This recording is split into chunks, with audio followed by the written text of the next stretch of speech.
Hello everyone, this is Crota giving you game 1 in this best of 3 series between Elegant and Infi, all from AWC Season 3. And before you guys get too excited, know that tomorrow I will actually be going to a BlizzCon event. Yes, I know BlizzCon starts on Friday. I will be going to a BlizzCon event and I will not be able to cast WarCraft 3. But then again, you guys have actually gotten bonus casts of WarCraft 3 since, well, it is so gosh darn hard to find any StarCraft 2 replays. So, hats off all you guys who wanted me to convert to WarCraft 3. It looks like it is slowly going in that direction. I am going to miss StarCraft 2 tremendously. But hopefully I will still be casting some tournaments locally and maybe get in some other games as well. Really like to just change things up a bit, but then again, I have a lot on my plate. Let's go ahead and take a look at the introductions of these players, or you can just listen to the sound of my voice as we have Infi spawning as the yellow human player on the top right hand side of the map. This is Echo Isle. He will be going against Elegant, and it is I Am Elegant. Elegant is going to be coming out with a Demon Hunter, and it will be going up against an Archmage. Now, Archmage or Mountain King, both of those are very popular heroes on this map. I'm not 100% sure why we are seeing an Archmage here. Mountain King generally has a bit of an edge, but perhaps that's only against a Blade Master and not against a Demon Hunter. The Demon Hunter with that mana burn can shut down can shut down that Mountain King, and the Archmage is just generally better at leading a caster army. So because of that Archmage and Brilliance Aura, I am expecting to see a bit of casters, which means we should be seeing Fairy Dragons coming out from Elegant. Now, some people have often asked me, what's the main difference between StarCraft 2 and WarCraft 3? Well, one of the main differences is the introduction of heroes. The hero that you choose to use, and the hero that you choose first, has a very big impact on you throughout the rest of the game. It is very difficult to train up your second hero nearly as high as your primary hero, as we are now looking at this Blade Master going after this Kobold Geomancer. You can see some damage is being dealt here. Oh, some healing from the Troll Shadow Priest to try and keep this Wisp alive. This is really interesting play, though. This Ancient of War could actually just turn around and start attacking this Footman. That would give him a lot of hit point, or a lot of damage in here, as the Footman does get a kill there. Nicely done. A little bit of a stealing experience. Meanwhile, the Archmage is still sitting at level 1. And it looks like he's going to be going for an Ogre Magi creep camp. Are we going to see perhaps a very fast expansion coming in from Infi? That does appear to be the case. There's a couple of ensnares down, making sure not to ensnare that Water Elemental, as the Water Elemental is now focused down by those Troll Trappers. Meanwhile, on the far side of the map here, the Demon Hunter is sitting at level 2. Ancient of War is regenerating some hit points, as we're also going into a Tree of Life by Elegant. Footman and Peasant just chasing down archers back over here. This is not going to really make any real difference whatsoever, as we're looking into a scout tower and also a town hall. So town hall being placed down first. There's that scout tower up right behind it, as we're looking at Infi still perhaps going to train up some more peasants, and now wondering how he's going to creep out this mercenary creep camp in order to spend all of that additional gold. The reason why Echo Isle is generally considered a human-favored map, or a human Night Elf map, is the use of these mercenaries. Human players and Night Elf players can both set up expansions relatively quickly, and by setting up those expansions, they do not need the tech that fast. The units at that mercenary camp are somewhat tier 2 already. A very good Troll Berserker, a healing Troll Shadow Priest, and also that Ogre Mauler. All three of them are rather effective, as you see the Footman now walking back.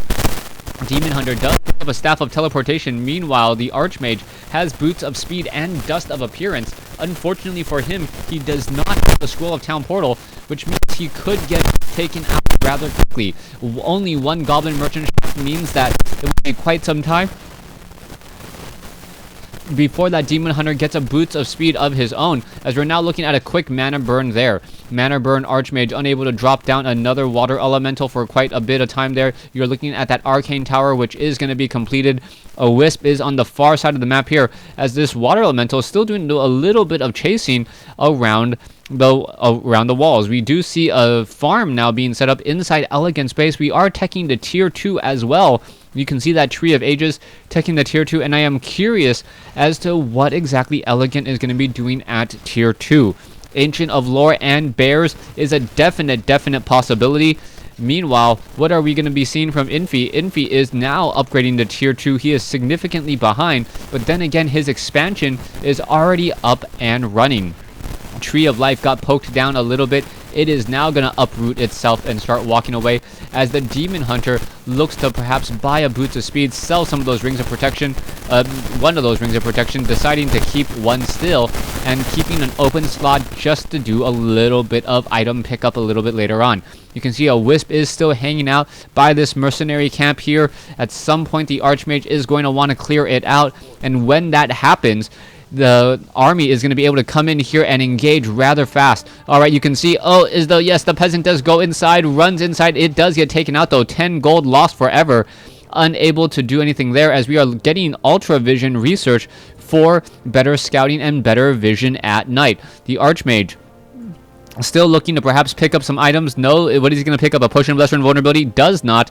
What is he going to be doing next? You can see that the footmen are just trying to take down this Demon Hunter. Meanwhile, do we have a Staff of Teleportation? Yes, we do. Onto that Archmage, as we now see a Panda coming in. This is huge. Elegant is really pressuring very heavily with Mercenaries and that Pandarin Brewmaster. The Pandarin Brewmaster is coming over here. The guard tower going to get focused down rather fast. There it goes. Meanwhile, the footmen get blown down very easily as well, and this engagement is just causing an absolute nightmare for Infi. Infi is stuck between a rock and a hard place and will get taken out very quickly. Infi very much far behind here, as we now just see one tower being repaired as quickly as possible by multiple units, and now in comes the militia. All right, militia now making their way down into here as well. Troll Berserker really pressuring, and what is he going to be doing next, as the Demon Hunter still has a bit of mana? We could see a Breath of Fire. All right, there you goes, that Demon Hunter getting a little bit of mana feedback for himself, as we're looking at the militia still pushing their way down. All right, making their way back up to the north. The footmen do have Defend to try to reflect back some of that damage. That is a lot of piercing damage between the Troll Shadow Priest and the Troll Berserker. You can see Naga Sea Witch has come over as well. However, the Naga Sea Witch needs to get under the cover here. Is it going to be able to start getting in some engagements? Yes, it looks like it will be able to get off 1 or 2 shots, as all the units are now backing off that Demon Hunter with those boots of speed, able to escape without any real problem. And Infi, who is still just trying to make something happen, is in a bit of trouble. He does have an Arcane Sanctum going down. That is only one Arcane Sanctum, and he also went for a Naga Sea Witch as a defensive measure to try and train up a hero to get her onto the field. That Naga Sea Witch is generally a high pressure hero, and by forcing his opponent to go for that Naga Sea Witch and not being able to place a lot of pressure, that Naga Sea Witch's strength is just going to fall off eventually. Naga Sea Witch, Fork Lightning, not that effective. Cold Arrow, as it gets higher in level, does slow, I think, a little bit faster, or increases the slow percentage, but it doesn't really do much else. You can see that Archmage now getting in some fireballs there. That Demon Hunter down to 346 hit points. Naga Sea Witch just running back, as we are sitting at tier 2 and now getting a Sorceress. Back over here, we can see Blacksmith is being trained up. Are we going to be going into mortar teams? Most likely from that workshop. It is going to be Arcane Sanctum and workshop in order to perhaps combat the dual Ancient of Lores, which should be coming in. There's one Ancient of Lore. Where is the other? There's the other Ancient of Lore, not building them right next to each other. Perhaps he has them hotkeyed together in the same control group. All right, you can see the Archmage and the Naga Sea Witch trying to take down all of these units. The Kobolds getting taken out rather quickly. The Sorceress is right there as well, going to take a little bit of damage, but hasn't really engaged much. And now there is a Lightning Shield onto that Naga Sea Witch here. Meanwhile, on the far side, the Dryads and the Troll Shadow Priests are going to be trying to make a bit of a move here. There's that workshop, as I mentioned, but with so much piercing damage, Infi is going to be forced to cancel this rather quickly. All right, there I believe is a cancellation. We can see Iron Sword upgrades and armor upgrades as the Footmen apparently trying to hit an illusion and constantly missing their attacks as well. I thought that was only a property of the Blade Master. The good old days when mirror image actually was teched. I don't believe I've even seen a mirror image in quite some time in Warcraft 3. All right, Druid of the Claw training upgrade. It looks like we are going into mastery training. Is that the case? Yes, it is. Mastery training. Teleporting back into the fight over here. There's the quick mana burn. Naga Sea Witch may get mana burn once more. There's a slow, and we are still trying to engage here as the one poor Demon Hunter is unable to escape. This Ancient of War is going to fall rather quickly. There it goes. And now we are still just shy of sitting at level 3. Naga Sea Witch attempting to try and focus down this Demon Hunter. Demon Hunter is still high on hit points. Does have a Scroll of Town Portal, but unable to keep up with that even slow-moving Demon Hunter. Even with a slow rejuvenation from that Druid, going to make going to make those hit points come back into most likely the green, going into light green, if not full green there. Demon Hunter already at 665 hit points and counting, as the Panda may try and clear out this creep camp off to the north. The problem for this Panda, it doesn't have mana. It does have bears walking alongside it though, so that will definitely help. And both sides have that economic additional base. I have to give a slight advantage to Elegant at this point. He has the hero advantage. He has the economically speaking, we are about the same. The only thing that's really going to give Infi any real chance is the fact that Spellbreakers are completely the counter to the Panda. Panda will not be able to Breath of Fire them, and on top of that, we are also going into Mortar Teams with just enough slow to make things painful. Alright, there you go. You can see that splash damage comes in once again. We are now looking at a whole handful of Militia. I believe that is 8 of them, and we could be seeing a tower attempt here at the natural expansion. Alright, in comes the fight here. The Militia still wandering around. 1-1 upgrades on all of those infantry sword-bearing units, and here we have it. We are going to be seeing a couple of scout towers now being placed down. Alright, Militia need to be extremely careful. Perhaps an arcane vault can be placed down as well, as we are already going into triple upgrades here. We are looking at Druids of the Claw and lots of them. However, the one Druid of the Claw is going to be able to simply walk by, and now there's the engagement. There's a quick roar, and both sides are fighting. Water Elemental getting Abolish Magic already, but still able to get in some damage. There's another Abolish Magic as it goes down. Panda gets in a Breath of Fire. Meanwhile, Demon Hunter gets in a Mana Burn, and this is not looking good. This is not looking good for Infi. Infi now needed about another 40 seconds before these towers would be up. Once those towers were up, actually probably about 30 seconds, once these towers are up, this would be a much more difficult place for Elegant to fight. Right now, Elegant is just taking down those guard towers. So much piercing damage that it is just making it look easy, as Elegant now using the Scroll of Town Portal to head back home and to regroup. More guard towers being placed down. No arcane vault was ever established. Archmage now teleports back home.